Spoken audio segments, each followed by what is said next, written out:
No, no. Yeah. Larger.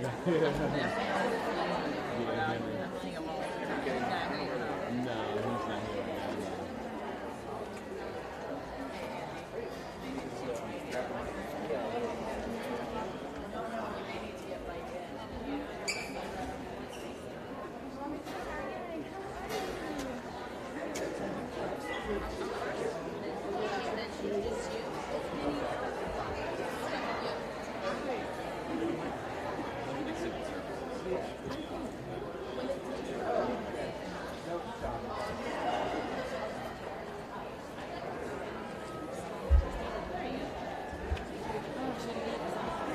not here right now.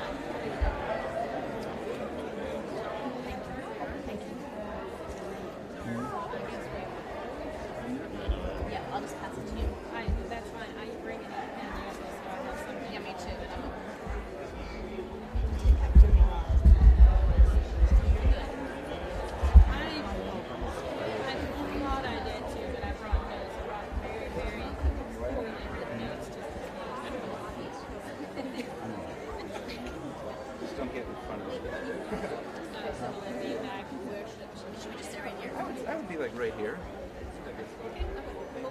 Then Mike, how are we gonna will you just skirt behind us? I can scoot right behind you. Yeah, I can go a little bit.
Right beside the museum, and you just walk right in on that side. Don't come around the front.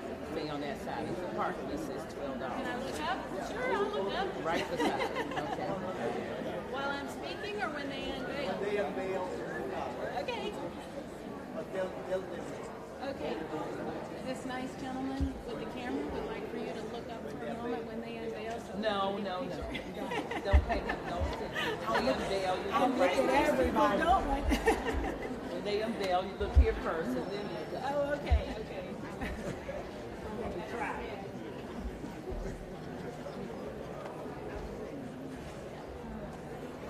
People have a different shot than everybody else, which is cool. But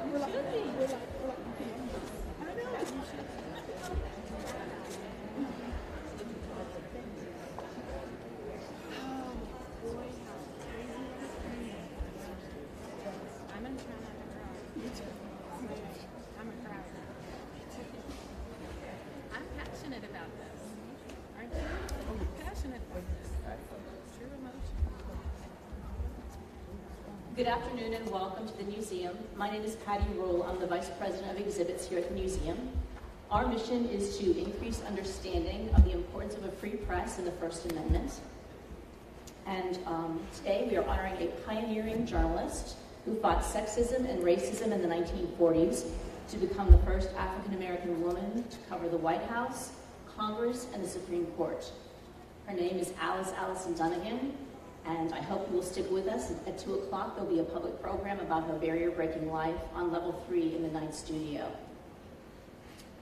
We are thrilled that the museum is the first stop on Alice's tour here before she returns home eventually to Russellville.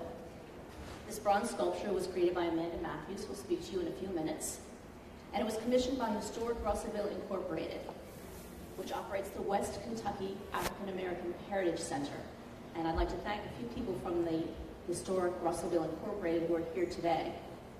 Grant Clark, Michael Morrow, Charles and Marvinia Neblett, and Nancy Dawson.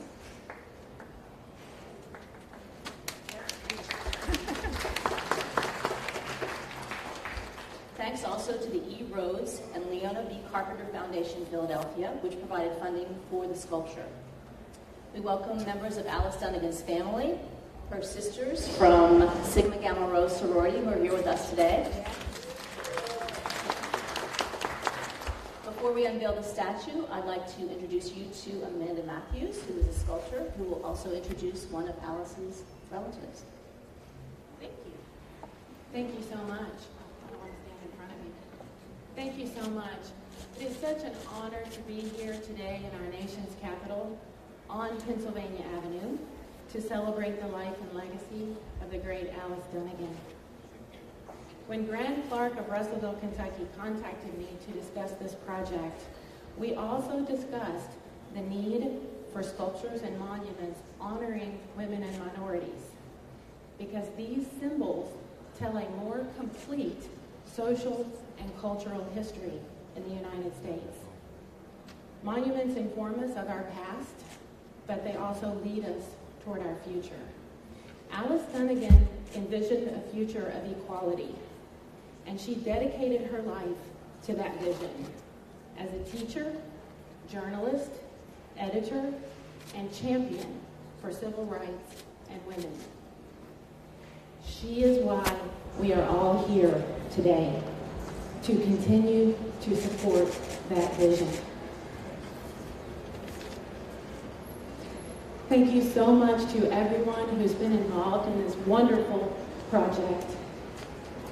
So many people. Our collective purpose, the family, the citizens and community of Russellville, all the people who work with us, Brandon and Michael and everyone. Our purpose for this project was to bring recognition to Alice Dunnigan's contributions to our nation. I would also like to give a special thanks to the museum, because I think they helped us share her legacy with the world. Thank you so much.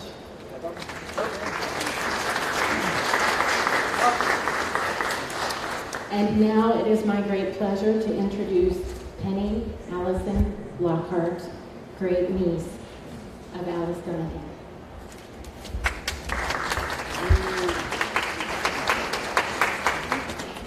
Thank you very much. My name is Penny Allison Lockhart.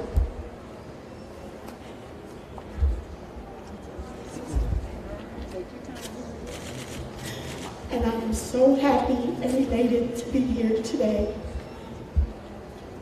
I'm overwhelmed with emotion right now as we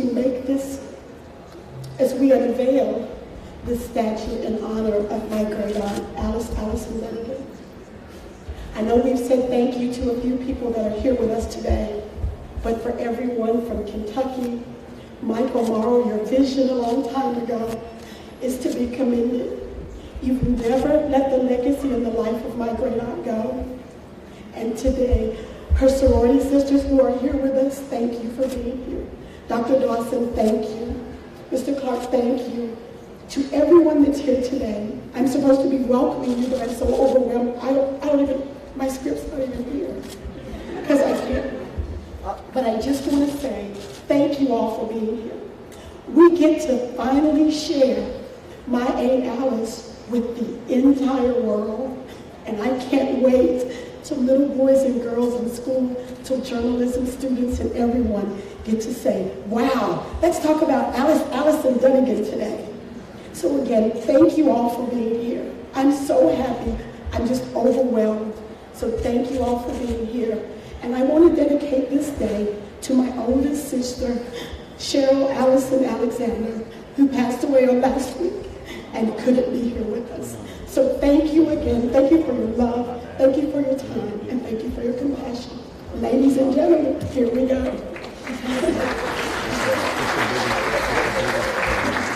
Thank you, Penny. Without further ado, please welcome Allison Dunnigan to the museum.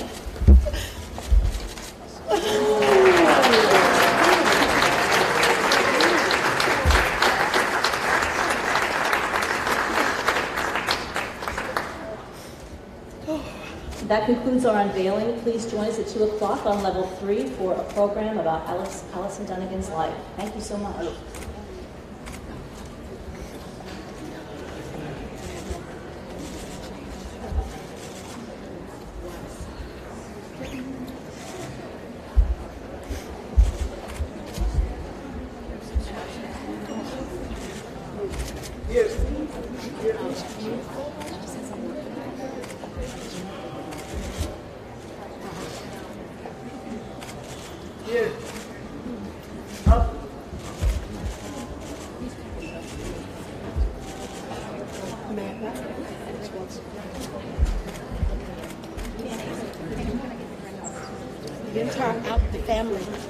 Entire family.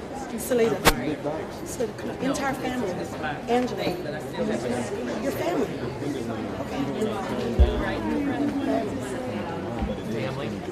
Can we have family members join us? Family members, could you join us at the statue, please?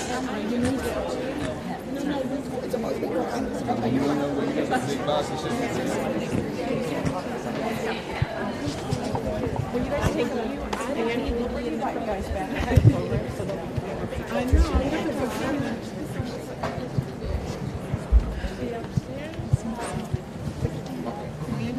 Check. See, it's coming through. I don't know why. Let's get a little closer. Then we need to. Somebody on this side. I'll go on this side.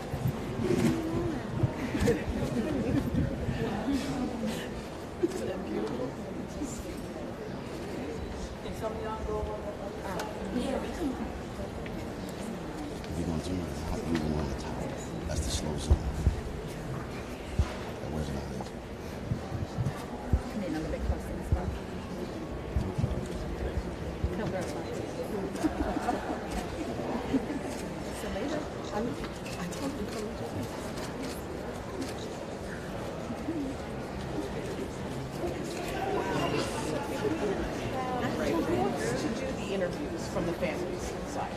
Would that be Soraya again or Penny? Okay. Amanda, we'll pull Amanda, Patty Rule, and Soraya forward to do interviews with press. Okay. And we'll have everybody else go down to the third program. Okay. And then we'll bring you back all when the Can we get Kevin? He's the grandchild. He's the grandson. Coming, please. Would you well, he was always going downstairs. Thank you. So we're going to bring the whole family back. So we're trying to have all the grandchildren.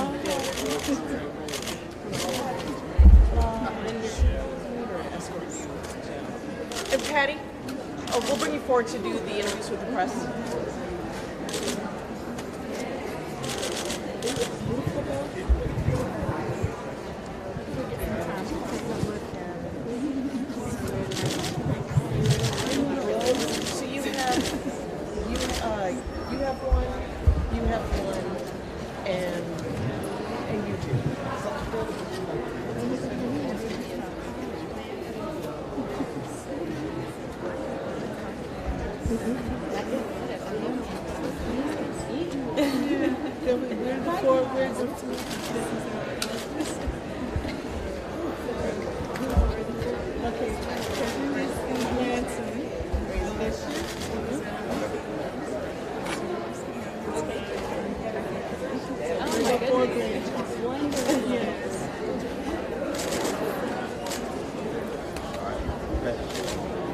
So, Amanda, do you want to come forward to interviews with Soraya as well? Who still needed to interview Soraya Dunnigan?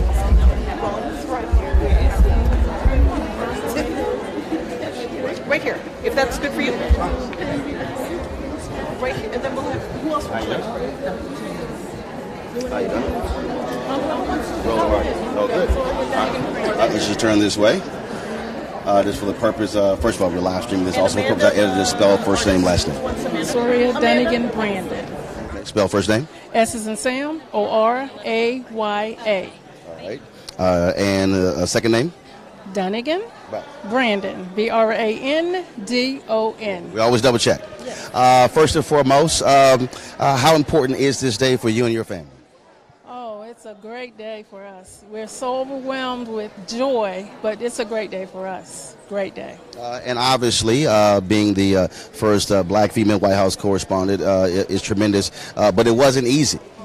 No, it was not easy.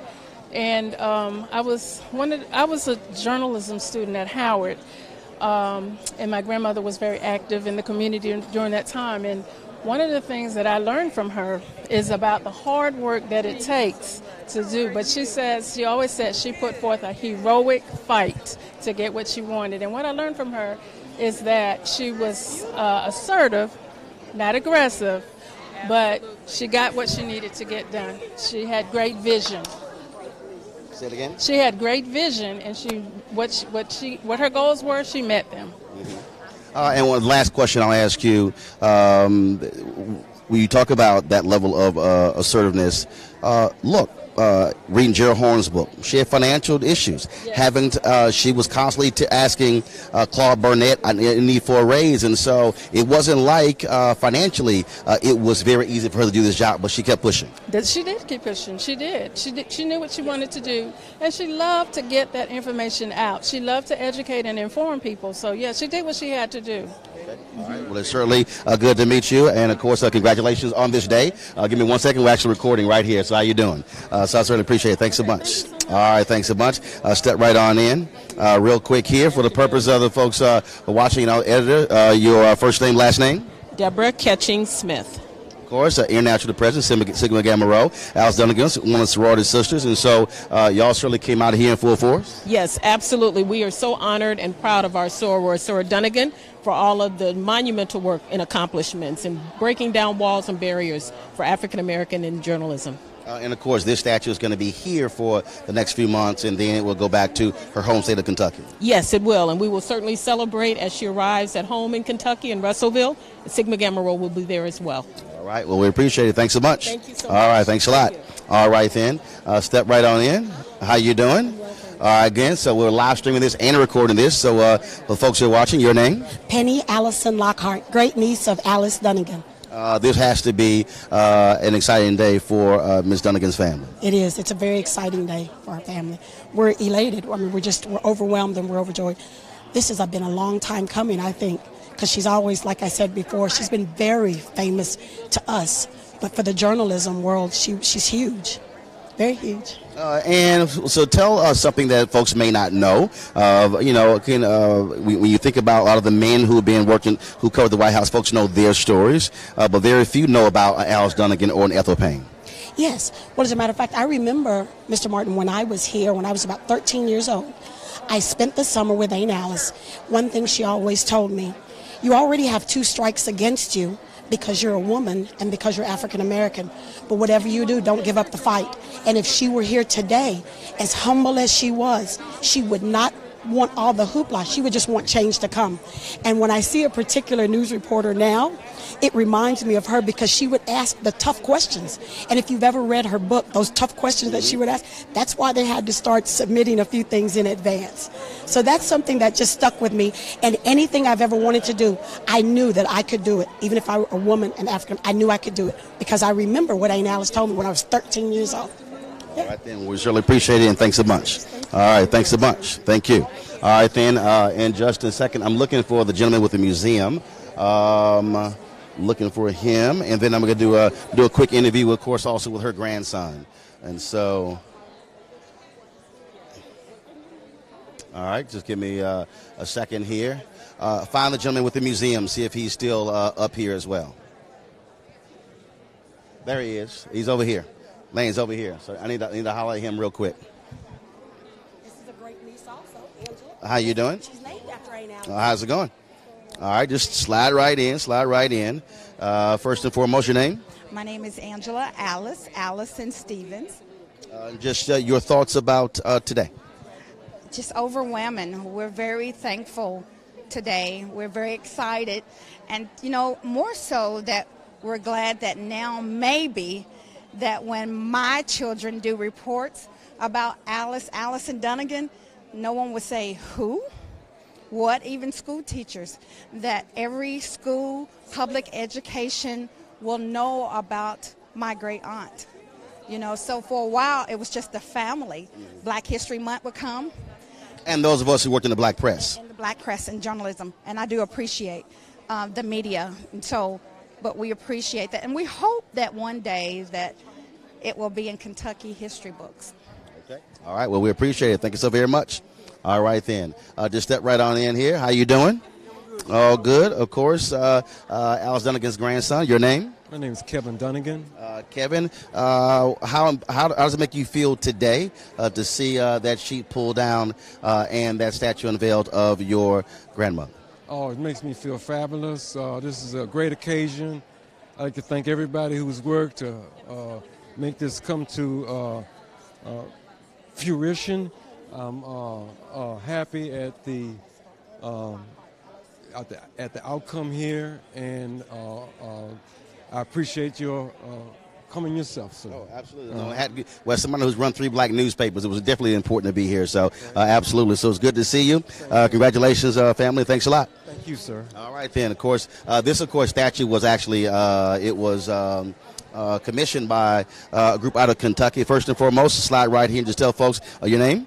My name's Grant Clark, and I'm with Historic Russellville, Inc., and we're the ones that commissioned the statue. When did you commission the statue, and how much did you have to raise, and how long did it take? It started when I read an article online about the Sculptor and her desire to create statues of underrepresented groups. When was that? 2015. Okay. And we raised the money in about a year, and it's been in the works for the last 2 years. As someone who appreciates history, I mean, obviously this is one of those untold stories. I've run 3 black newspapers. We were aware of Alice Dunnigan, but a lot of folks really weren't aware of her, working with the Associated Negro Press, Claude Barnett. Folks who knew about Ethel Payne and the Chicago Defender, but Alice was one of those folks who many folks forgot. That's correct. And she's, to me, really one of those unsung heroes, but also such a teachable hero. There's so much that she did and that she accomplished that other people can relate to, her background and the steps she took, what she dealt with. So we're just thrilled to get her name out there, get her known by the country, and want to keep her in the forefront if we can. And so this statue is going to remain here for how long before it goes to Kentucky? It's going to go back to Kentucky after the end of December, and then we're going to do sort of a whistle-stop tour like she did with Truman, where she followed him on the whistle-stop tour. She's going to come back and go to different sites in Kentucky between probably February 1st and on until August. In August, we celebrate in our community Emancipation Day. August 8th is what it's called, like a Juneteenth celebration. And we're going to unveil the statue and have it placed in Russellville by then. Okay, and there's a museum that's going to be placed in there. Tell us about that museum and where it's located. Okay, our museum is in Russellville.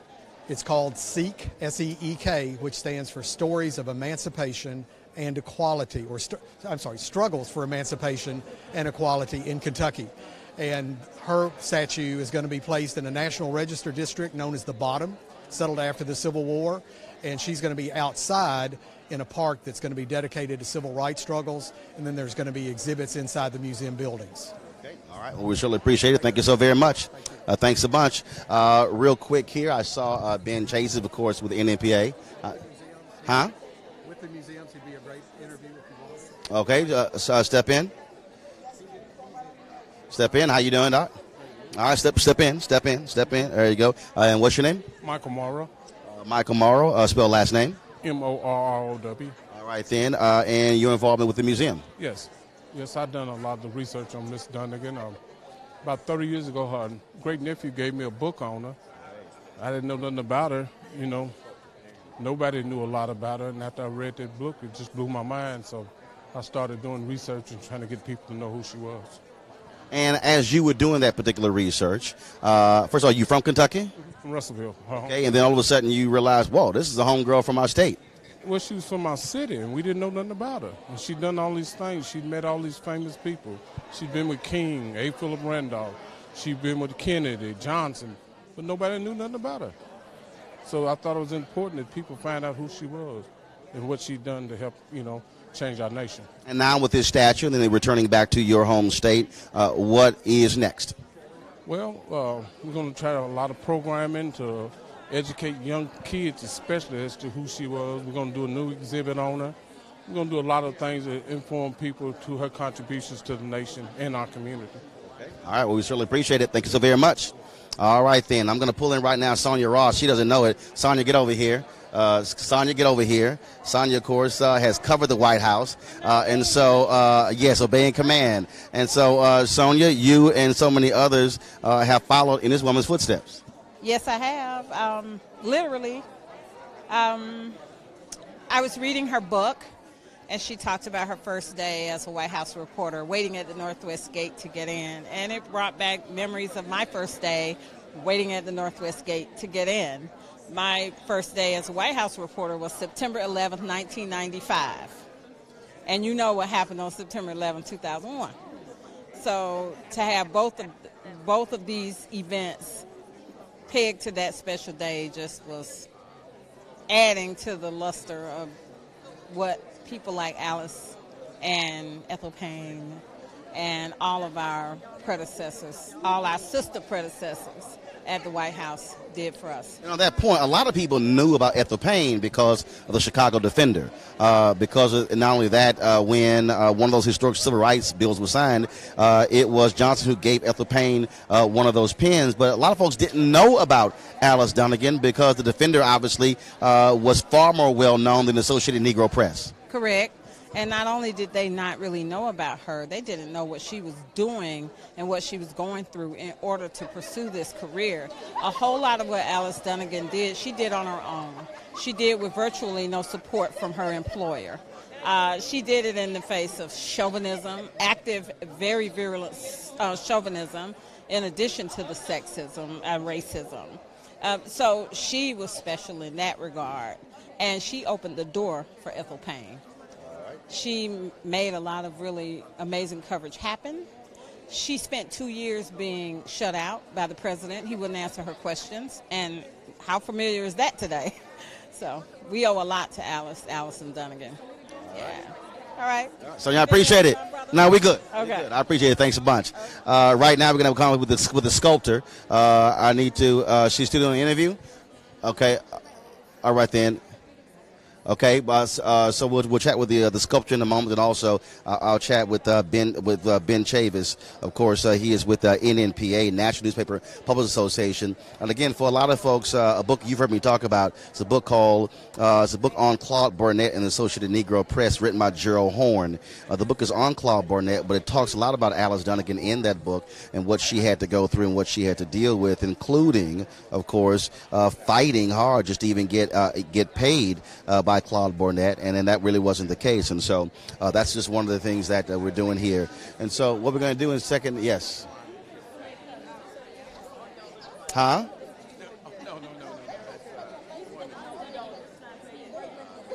Okay. Say it again. Step in. I can't hear you. I can't hear you. Step in. Okay. Step in. Step in. I got it. Insert your name. Charles Neblett. All right. And I'm Marvina Neblett. And you're with? Well, we're with the Russellville group that came up here to celebrate Alice Dunnigan and the sculptor. We worked hard and get this story together for about 10 years or more. And it's good that it's finally coming to fruition.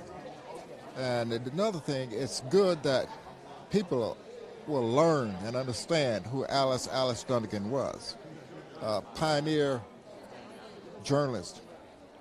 And all the things she had to go through in the 40s in order to be a first female White House correspondent and hang in there. And I got a chance to interview her after she had retired.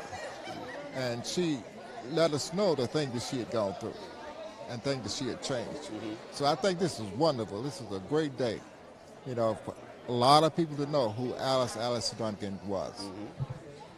I didn't have anything to say except we're excited for being here and supportive, and I appreciate all the work that has been done for us to make this happen. We certainly appreciate it. Thanks so much. All right, then. Also, of course, the museum. And so grab one of the folks with the museum. And then, Hold on one sec. What? All right, so in a second, folks, we'll talk with the museum curator here at the museum, but also the person who actually sculpted this bronze statue of Alice Dunnigan. There is a book that is actually on Alice Dunnigan, and then I'm going to pull up in a second. I have a copy of that book, and actually it was a book that Alice Dunnigan actually wrote that is very hard to come by. I was just looking the other day, and it cost about $245 to get a used copy of that particular book. But there's another book that was done on her. I'm going to pull that book up in just one second, where you can learn more about her, where what an author did was actually took a lot of the things that were in her book and then did additional reporting around that book.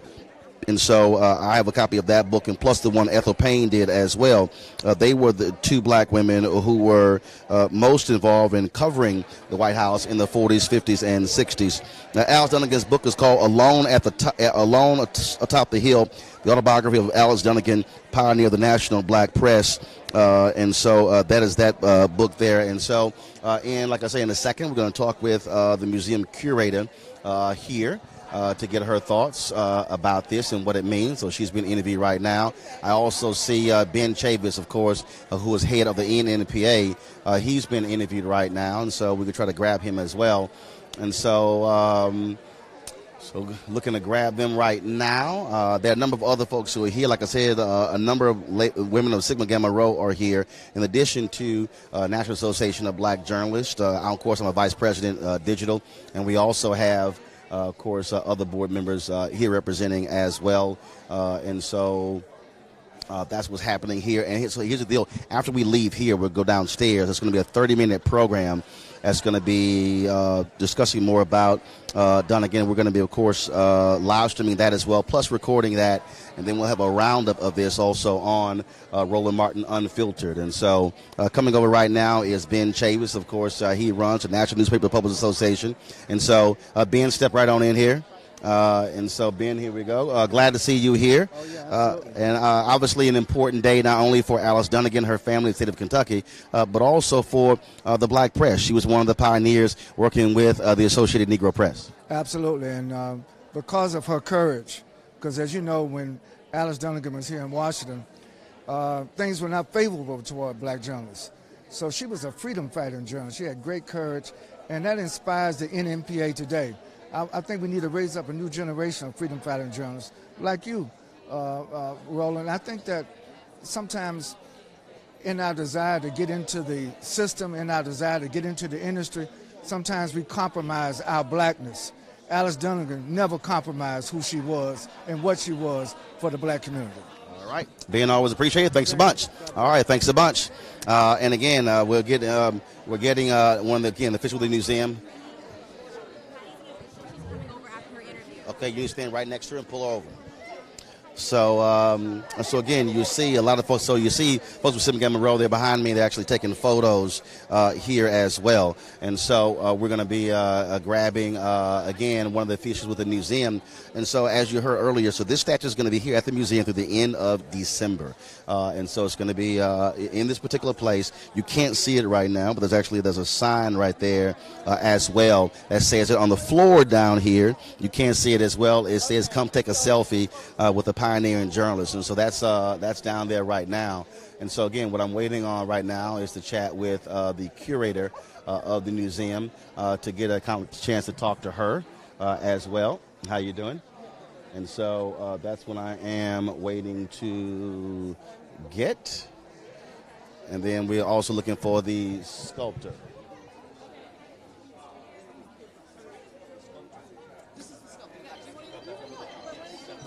There we go. All right. Sorry. All right. So here, step right on in here. Okay. First and foremost, your name? Amanda Matthews. Amanda, and you're the sculptor of this bronze statue. Yes, I am. Where did you take the image from to create this with? We loosely based the sculpture on the iconic image of Alice Dunnigan standing on the Capitol steps holding the Washington Post newspaper, because we felt like that conveyed to the world her national accomplishments and her national presence. So you say you loosely based. So what else did you do to modify it or to change it and to make it unique? Well, we made sure that she was standing somewhat contrapposto, because that's typically the stance that they give sculptures of men. And we wanted to bring her head up a little bit because she was looking down the steps in the sculpture, and we did not want her to be looking down. In that photo, the photographer was down. She was looking that way to shoot up for the Capitol. Exactly, and we did not want her to be looking down in the sculpture. We wanted her to be looking up, just like the visionary that she absolutely was. And first of all, how long have you been a sculptor, and what was particularly special about this piece of work? Oh my goodness. I've been a sculptor for about 15 years and the CEO of the Prometheus Bronze Foundry since 2009. But more importantly, this project has been absolutely just a highlight of my life, really. This sculpture is so significant because of Alice Dunnigan's accomplishments primarily, but because there's also a dearth of sculptures honoring women and minorities throughout our country. And we need to have those symbols to inspire our youth and to tell the story of our history, socially and culturally, and to lead. All right, then, Amanda, we certainly appreciate it. Thanks a bunch. Great job. All right, then. Right now, I appreciate it. I'm going to pull over here the curator, of course, with the museum. Step this way. How you doing? Let's slide this. They're taking the photo there. Okay. First of all, we're recording and live streaming. So your name? It's Patty Rule. All right, Patty. And, of course, this was obviously commissioned in Kentucky for a museum there. Why did the museum want to make sure that it was unveiled here? Well, we were thrilled to get this opportunity from Historic Russellville Incorporated to unveil Alice Dunnigan here. Our mission at the museum is to promote the importance of the free press and the First Amendment. Who better to embody the power of the press and free speech than Allison Dunnigan? And obviously, she was a pioneer in the black press. And if you come through here, there are a number of obviously iconic images. I mean, just right behind us, of course, we see this hallway here of civil rights in 1968, images along those lines. You also had something here dealing with Kathy Hughes as well. And so when it comes to the black press, is there a particular section here dedicated to the black press? We do. We have a section about the black press in our News History Gallery. And, of course, the civil rights story is such a critical part of the First Amendment story when activists use all 5 freedoms of the First Amendment, speech, press, assembly, petition, religion, to challenge this country to live up to its values of freedom and justice for all of its citizens. And this statue is going to be here until the end of December? Right, until December 16th, and then she'll eventually make her way back to her home in Russellville. But we were thrilled to have her as the first stop of her tour. All right. Patty, we certainly appreciate it. Thank you so very much. All right, thanks a bunch. All right, folks, so we're about to make our way downstairs for the program. Again, we'll live stream that and record that as well. And so certainly glad to all of you, we could bring this to you as well. Be sure to share this video once we end this stream. And so in about 15 to 20 minutes, we'll come back live for the program that's taking place downstairs here at the museum on the great Alice Dunnigan, the first black woman White House correspondent. Roland Martin Unfiltered. We'll see you a little bit later.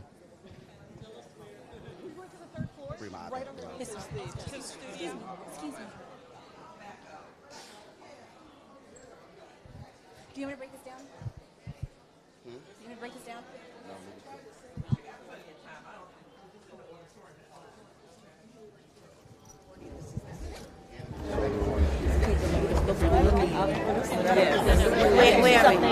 Hold on just a second. We've got others joining us for the photo. Right. Remind me the sorority. It's Sigma Gamma Rho. Sorority Incorporated.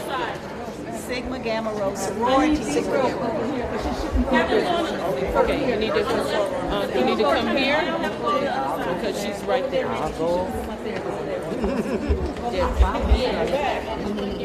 And she's shooting from here. Yeah. Perfect. Okay. This is our AP photographer. Yeah, if you want a picture with you and we want to make sure that happens.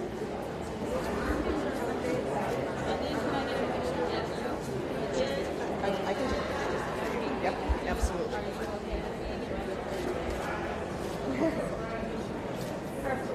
Thank you. Thank you. And so,